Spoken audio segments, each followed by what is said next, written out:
सभी विश्वासी भाई बहनों को मेरी तरफ से जय मसीह की। प्रभु का धन्यवाद हो। आज परमेश्वर के जीवित वचन के द्वारा हम आप सब से बात करना चाहते हैं। जैसे कि भजन संहिता 1 अध्याय में लिखा है कि क्या ही धन्य है वह पुरुष जो दुष्टों की युक्ति पर नहीं चलता और न पापियों के मार्ग में खड़ा होता और न ठट्ठा करने वालों की मंडली में बैठता है। परमेश्वर का जीवित वचन हम सबको बताना चाहता है कि क्या ही धन्य है, यानी क्या ही अच्छा है वो पुरुष, वो मनुष्य है जो दुष्टों की, यानी जो दुष्ट काम करते हैं, जो चोरी करते हैं, व्यभिचार करते हैं, अलग अलग प्रकार के बुरे कामों में जो लोग होते हैं, उन लोगों के लिए परमेश्वर का वचन बोलता है।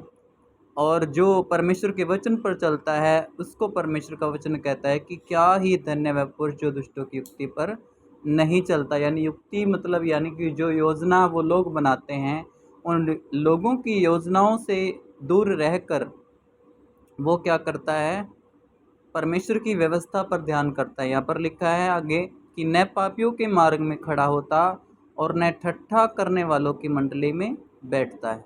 पापियों के मार्ग में यानी जो पाप करते हैं, हर एक प्रकार का पाप जिनके जीवन में होता है, और ठट्ठा करने वाला मतलब जो हंसी मजाक करते हैं, उनकी मंडली में क्या है, नहीं बैठता। आगे लिखा कि परंतु वह तो यहोवा की व्यवस्था से यानी परमेश्वर के जीवित वचन से जो खुश रहता है, और लिखा है कि उसकी व्यवस्था पर रात दिन ध्यान करता रहता है।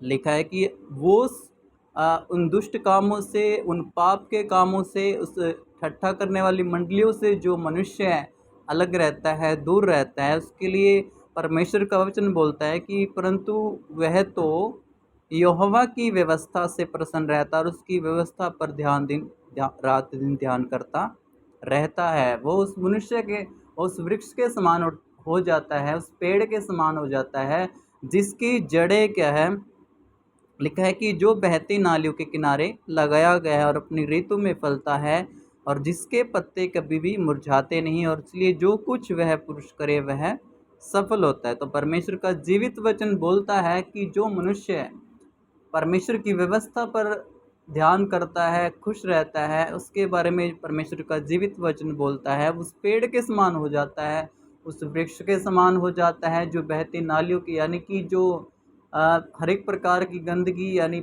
मतलब लिखा है कि बहती नालियाँ मतलब क्या है कि इस संसार के हर एक अच्छे बुरे लोगों के बीच में वो रहता है, लेकिन वो सिर्फ परमेश्वर की व्यवस्था में, उसके नियम के अनुसार, उसके वचन के अनुसार चल करके वो उस पेड़ के समान हो जाता है जिसकी जड़ें कभी भी कमज़ोर नहीं पड़ती, वो विश्वास में खड़ा रहता है। और लिखा है कि इसलिए ऐसा करके वो मनुष्य किसके समान हो जाता है, मजबूत पेड़ के समान हो जाता है। इसलिए जो कुछ वो काम वो पुरुष करता है, वो सब काम उसका सफल होता है। इसलिए परमेश्वर का जीवित वचन हमें बताना चाहता है कि वो मनुष्य धन्य है जो यहोवा की व्यवस्था से खुश रहता है।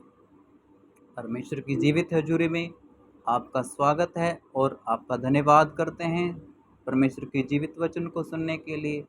सबको जय मसीह।